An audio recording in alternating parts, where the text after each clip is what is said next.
nối hành trình của Yetutamu, hôm nay Phương và anh Đông sẽ giới thiệu cho mọi người một loại cà phê sắp ra mắt tại xưởng, đó là Koki. Cà phê Koki lấy tên của trạm sơ chế Koki, và trạm sơ chế Koki thì nằm ngay ngoài rìa của thị trấn Chingachgook thuộc vùng Gedeo.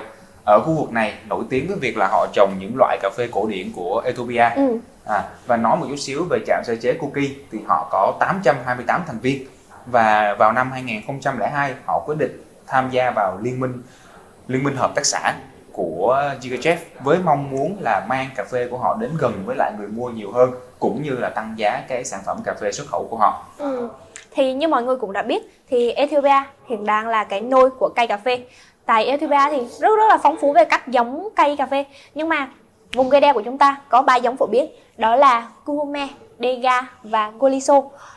Koki cũng thuộc trong những cái giống này. Người dân địa phương ở đây thì ai cũng trồng ít nhất 2 trong số các giống này cả, nhưng mà lại có rất là ít cái tài liệu để mà tìm hiểu về các giống cây trồng này. Theo như Phương biết thì Kuhome hay được gọi là Kuhumi hay là Kurume thì được biết đến với cái năng suất rất là cao, nhưng mà cái kích thước hạt thì rất là nhỏ. Dega thì nó mang đến cái kích thước hạt trung bình, cũng giống như cái chiều cao cây của nó cũng vậy, là một cái chiều cao trung bình vừa phải. Cái Goliso hay người dân còn gọi là Walichu á, thì nó lại được nổi trội hơn về cả cái năng suất với cả cái kích thước hạt của nó. Ethiopia hiện tại đang là một cái đất nước mà đứng thứ 6 trên thế giới về cái việc mà sản xuất cà phê. Đất nước này sử dụng đến 20% cái nguồn nhân lực cho cái ngành công nghiệp này trên cái tổng dân số của họ. Và vào năm 2017 á, thì Ethiopia đã xuất khẩu ra thị trường thế giới 160.000 tấn cà phê. Nhưng mà trong khi đó thì cái sản lượng sản xuất của cái đất nước này là 470.000 tấn. Vậy thì họ xuất khẩu chưa đến một nửa cái lượng cà phê đó nè. Vậy thì cái nửa cà phê còn lại họ đã được tiêu thụ trong nước, thì cho thấy cái nhu cầu uống cà phê của đất nước này rất là cao.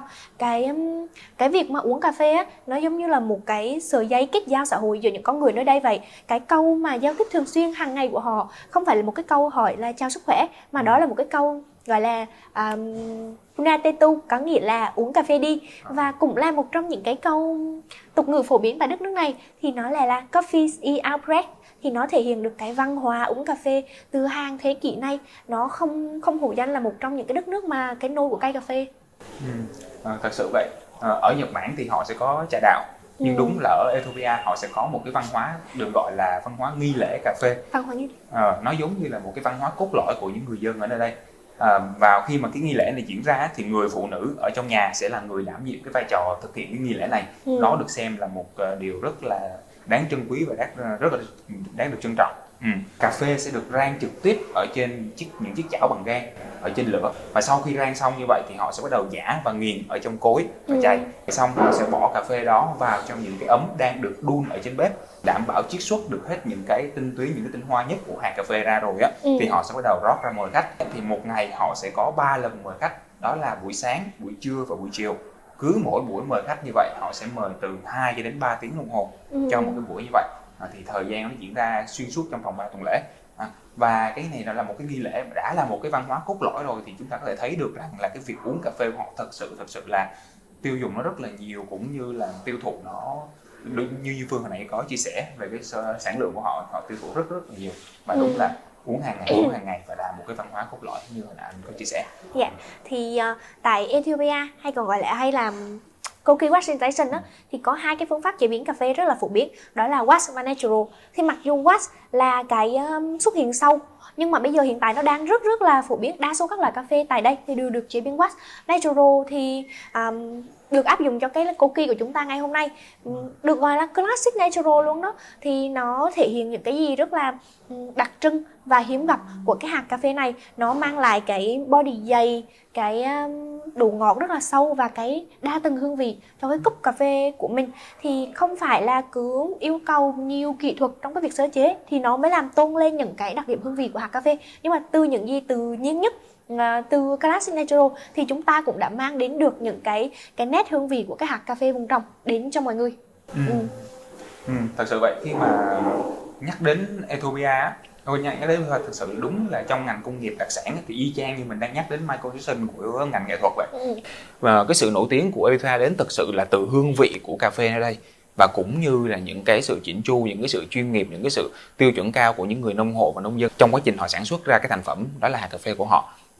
Và điều kiện thiên nhiên dành cho Ethiopia thật sự là một điều cực kỳ thuận lợi. Về mặt thời tiết, ở đây thì lượng mưa nó dồi dào quanh năm, nắng thì không quá gắt, và độ cao cũng là một yếu tố cực kỳ quan trọng trong quá trình trồng những cái cây cà phê ở Ethiopia.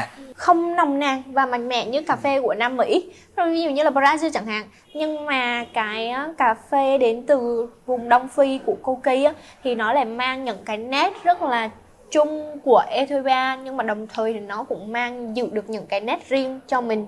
Những nét chung của Ethiopia là gì? Đó là sắc trắng của cái gam màu trắng của các loài hoa, hay là cái sắc cam vàng của các loại trái cây. Nhưng mà đồng thời đó thì nó cũng sẽ kéo theo những cái vị gì đó rất là gọi là creamy, đó là béo ngậy. Đó là những cái điểm chung.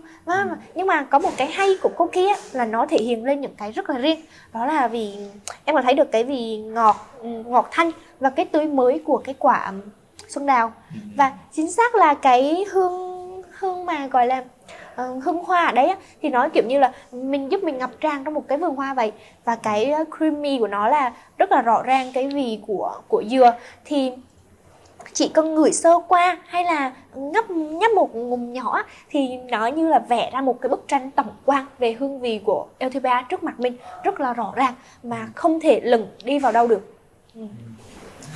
Chia sẻ một chút về cái hạt cà phê này thì lô cà phê Koki này được thu hoạch vào tháng 2 năm 2020, và sau một cái lộ trình rất dài ngày thì cuối cùng lô cà phê này đã được đến xưởng.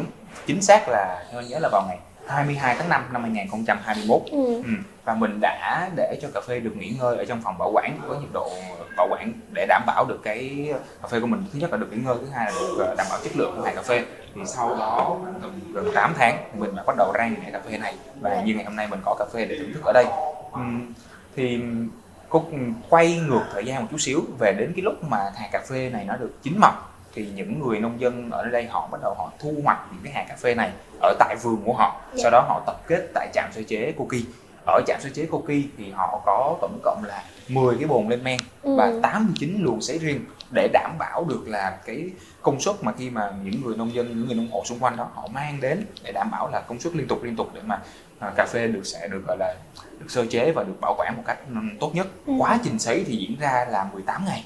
Trong vòng 18 ngày, đến khi nào mà đảm bảo được là cái độ ẩm của hạt cà phê đạt đến cái mốc là 11,5% thì lúc đó là lúc đạt chuẩn nhất. Và khi đạt chuẩn như vậy rồi thì họ sẽ cho vào bao và bỏ vào phòng kho để bảo quản. Quy trình bảo quản của họ cũng rất là nghiêm ngặt. Họ sẽ đảm bảo là cà phê của họ sẽ được cách xa tường này và sẽ cách xa sàn nhà để đảm bảo là không khí được lưu thông, tránh quá trình gọi là lên men cũng như là ẩm mốc cái hạt cà phê của họ. Đó là cái quy trình mà họ làm, thì anh thấy cũng là cực kỳ tiêu chuẩn để mà ra được cái cà phê ngon như mình đang thưởng thức ở đây. Thì thực chất cái văn hóa uống cà phê nó được tích góp nên từ những cái thói quen nhỏ nhặt hàng ngày nhất, giống như ở Việt Nam của chúng ta thôi. Cái văn hóa uống cà phê vỉa hè tán gẫu với nhau nó như là một cái nét rất là đặc trưng của mình rồi.